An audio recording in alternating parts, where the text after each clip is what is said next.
नमस्कार, आप सभी का स्वागत है मेरे यूट्यूब चैनल रियल स्टोरी में। उम्मीद है कि आप अच्छे होंगे, अपने ख्याल रखते होंगे। आज की जो घटना है, ये घटना राजस्थान की है। राजस्थान में आज से करीब 32 साल पहले हुए आजमेर गैंगरेप और ब्लैकमेलिंग कांड के बाकी बचे 6 आरोपियों को स्पेशल पोक्सो कोर्ट ने आजीवन कारावास की सजा सुनाई है। साथ ही 5-5 लाख रुपए की अर्थदंड भी लगाए हैं। इससे पहले अदालत ने अपने फैसले में आरोपी को नफीस चिश्ती, नसीम उर्फ तारजैन, सलीम चिश्ती, साहिल गनी, सैयद जामिर हुसैन और इकबाल भाटी को दोषी करार दिया था।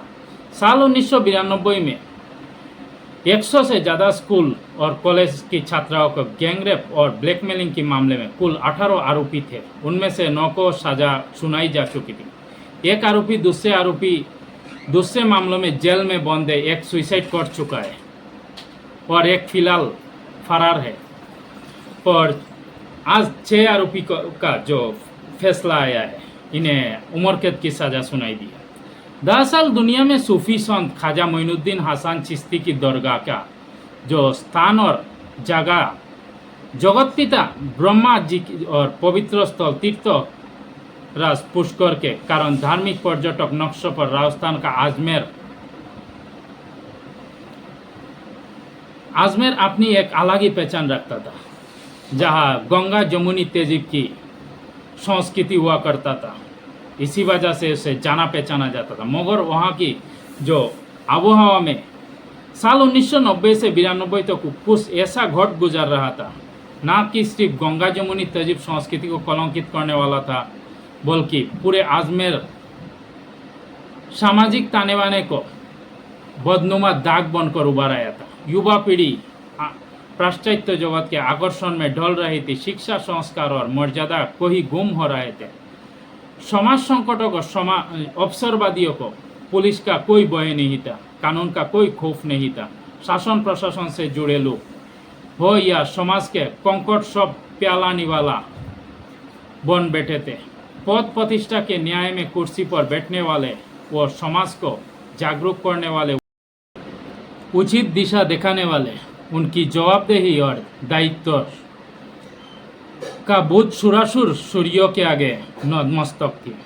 जुआ सट्टा खिलाने वाले, शराब ड्रग्स के धंधा वाले पुलिस संरक्षण में फल फूल रहे थे।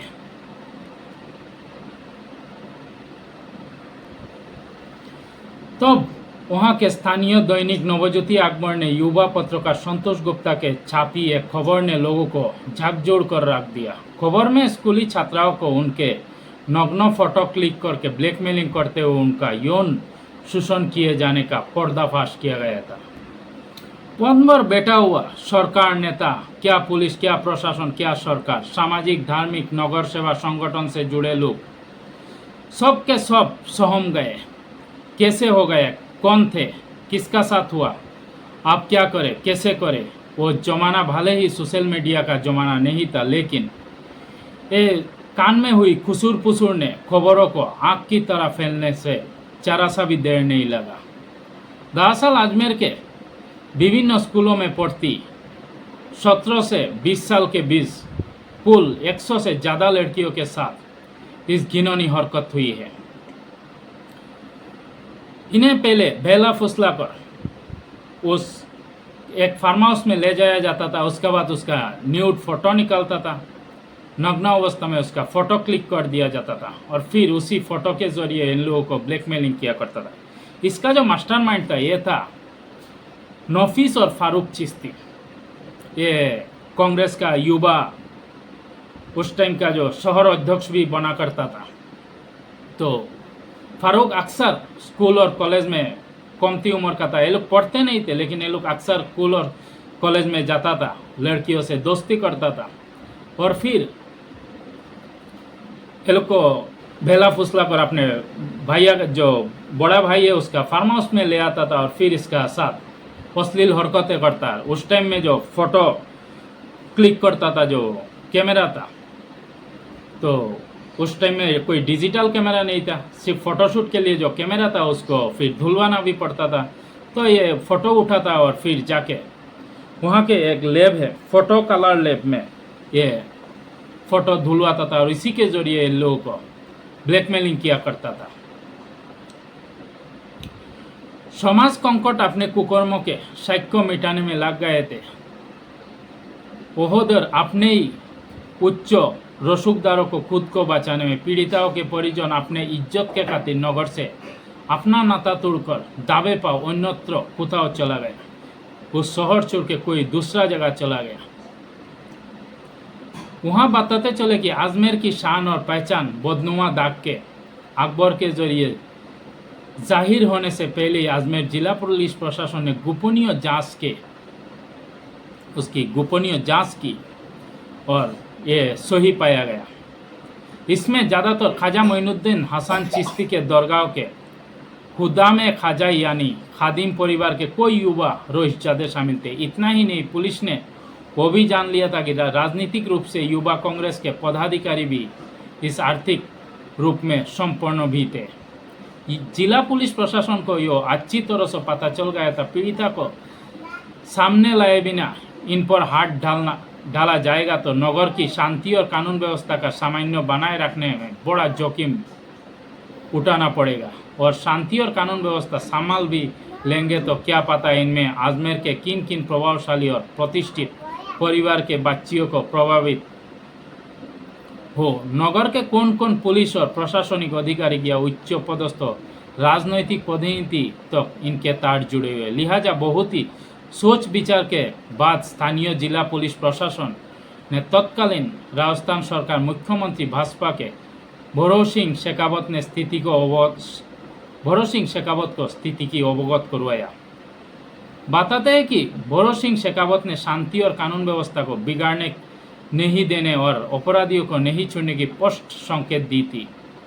फिर भी जिला पुलिस प्रशासन ने किसी निर्णय पर नहीं पहुंच सका और उल्टा इसी दरमियान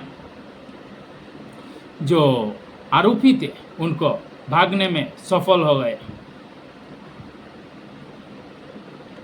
संभावित आरोपियों को अपने खिलाफ इस्तेमाल होने वाले साक्ष्य मिटाने और आजमेर से भाग जाने के अवसर भी मिल गया।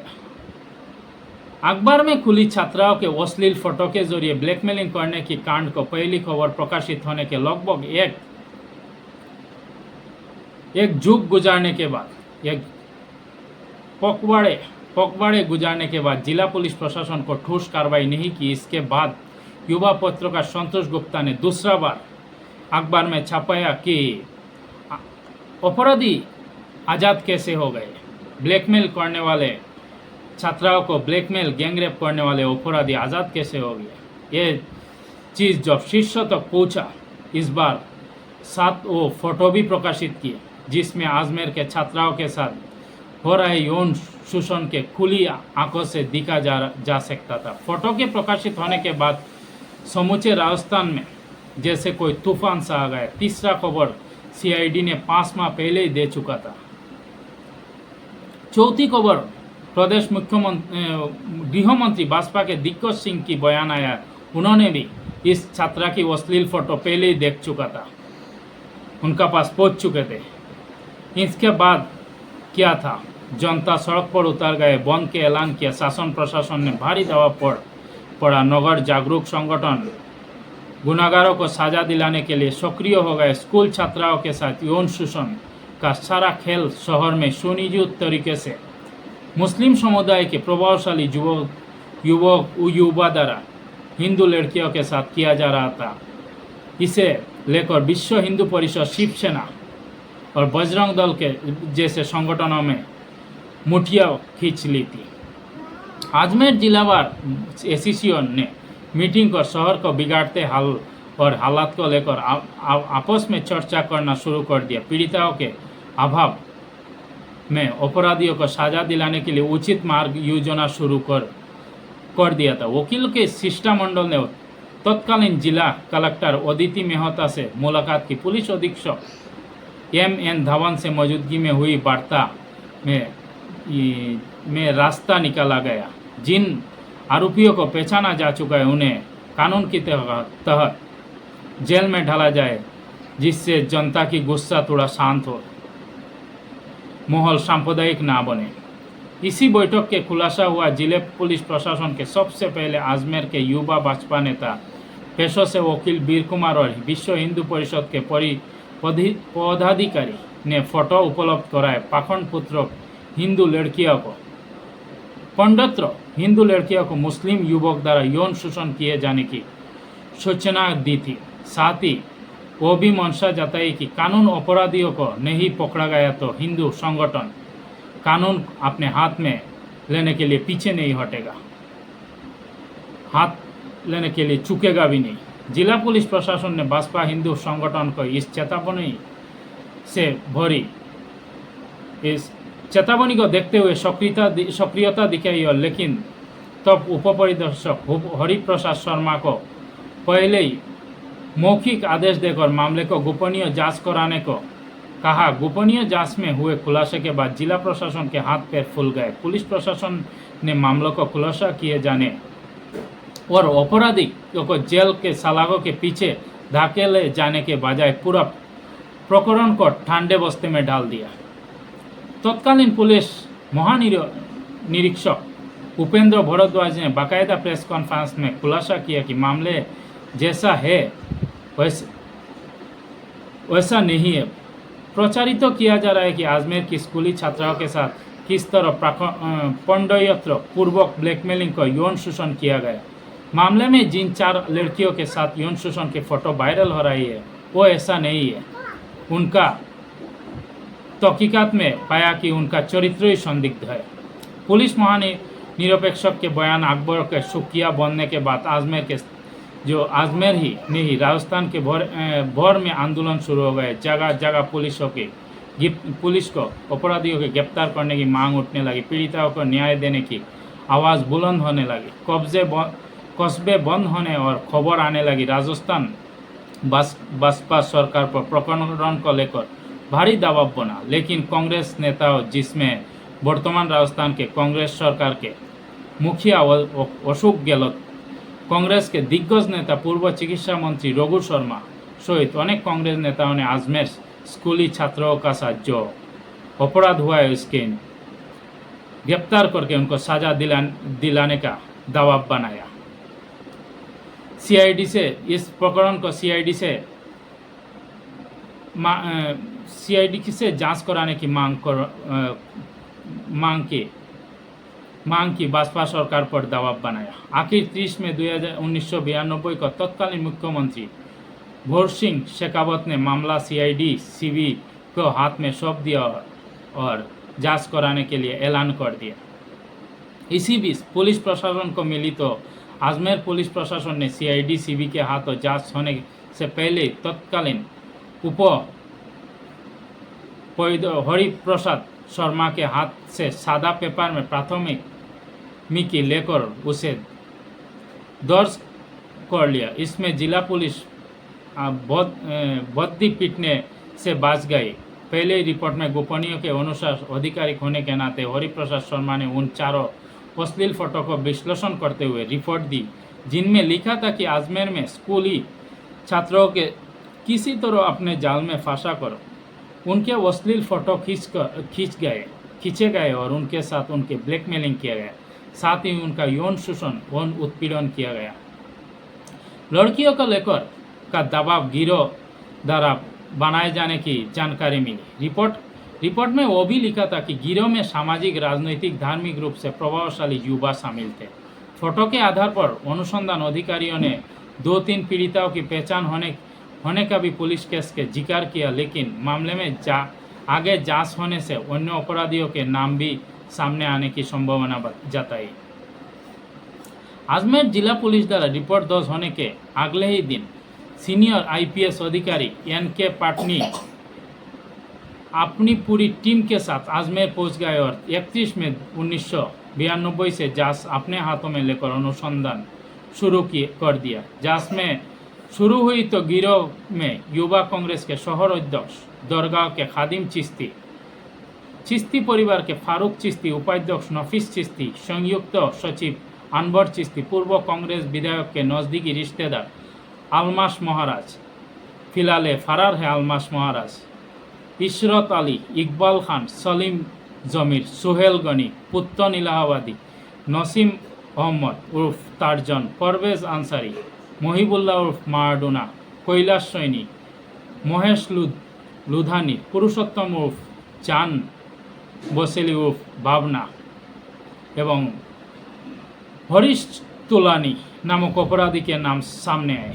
इनमें शामिल हरीश तुलानी अजमेर काला लैब के मैनेजर हुआ करता था। वहाँ अपराधी युवा कांग्रेस के उपाध्यक्ष नफीस चिश्ती और अपराधी सुहेल गनी छात्राओं के साथ यौन शोषण की नग्न रील धुलवाने और प्रिंट बनाने के लिए उसी काला लैब में ले जाया जाता था। उसका मालिक घनश्याम बुरानी के माध्यम से लैब पर आती थी।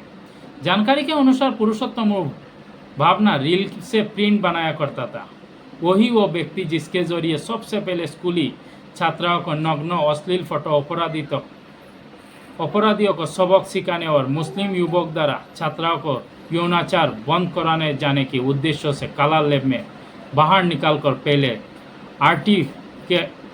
आर्किटेक्चर पास पहुंचे और फिर वकील के माध्यम से बसपा नेता वीर कुमार के पास पहुंचे। इससे अपराधी सजाग हो गए और उन्होंने अपने साक्षी को लीक कराने वाली काला लैब के मालिक को घनश्याम बुरानी को गला पकड़ लिया, उसे धमकाया। फिर क्या था, मामला प्याज के छिलका की तरह खुलने लगा। कहते हैं कि जो सीआईडी सीबी ने अनुसंधान करते हुए सियासी दबाव में काम किया, वही वजह रही कि जिस फोटो लैब के मालिक टेक्नीशियन मैनेजर को सरकारी गवाह बनाया जा सकता था, उनमें मालिक को तो छोड़ ही दिया, मैनेजर को भी टेक्नीशियन को भी अपराधिक बना दिया। आखिर अच्छी मंशा रखने के बाद मुलजिम बन जाने तथा अपराधी द्वारा निरंतर प्रताड़ित किए जाने के निराश एवं हताश पीड़ित होकर पुरुषोत्तम ने जमानत पर रिहा होने कुछ दिन बाद अपने पत्नी के साथ मिलकर आत्महत्या कर ली। स्कैंडल में जिन लड़कियों को फोटेज खींची गई, उनमें से कोई लड़कियां ने आत्महत्या कर ली, अपनी जीवन लीला समाप्त कर ली, शुरू कर दी।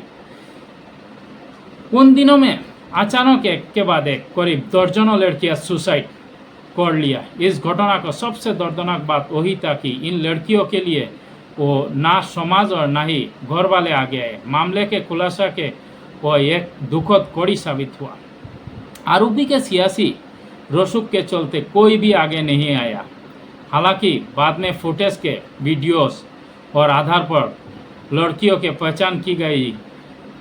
इससे बात करने की कोशिश की, लेकिन समाज से बदनामी की डर से कोई आगे नहीं आने की तैयार हो रहा था। लेकिन समझा बुझा कर कोई लड़कियों को आगे लाया गया और उनसे मामला दर्ज करवाया। लेकिन धमकियां मिलने के बाद सिर्फ कुछ ही लड़कियां डांटी रही। उनके बयान के आधार पर 16 से 17 आरोपियों की पहचान की गई, जिनमें एक असलम महाराज को छोड़कर वर्तमान में सभी आरोपी को पकड़ा जा चुका है। पीड़ित लड़कियों के आधार पर करीब 16 से 17 आरोपियों की पहचान हुई। इनमें असलम महाराज विदेश अमेरिका की जो न्यू जर्सी में होना बताया जाता है। मामले में वर्तमान जांच आरोपी सुहेल गनी, इकबाल, जमीर, सालिम छोड़कर सभी को सजाएं पूरी हो गई। जिनके सजाएं पूरी नहीं हुई वो जमानत पर है। 100 से ज़्यादा इन लड़कियों को आज भी इंसाफ नहीं मिल पाया। कोर्ट में आज भी मामला दर्ज है। जिन लड़कियों के साथ हैवानियत हुई उनकी आज उम्र 50 से 54 साल की पार हो गई है, लेकिन उनको आज भी इंसाफ का इंतजार है। 2018 में इस मामले का मुख्य आरोपी पकड़ा गया। आरोपी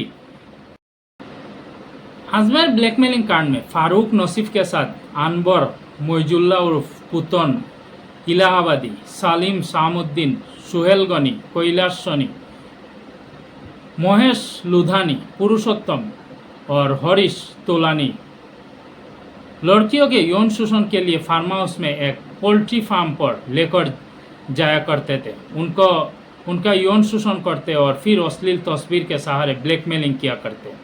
अजमेर ब्लैकमेलिंग कांड जिला अदालत से high court, supreme court, fast track court और पॉक्सो कोर्ट के बीच घूमता रहा। शुरुआत में 17 लड़कियों ने अपने बयान दर्ज करवाया, लेकिन बाद में ज़्यादातर गवाही देने से मुकर गई। 1998 में अजमेर की एक कोर्ट ने 8 दोषियों को आजीवन कारावास की सजा सुनाई, लेकिन राजस्थान हाईकोर्ट ने 2001 में इन्हें चार को बरी कर दिया। साल 2003 में सुप्रीम कोर्ट ने बाकी चारों दोषियों को सजा घटाकर 10 साल कर दिया।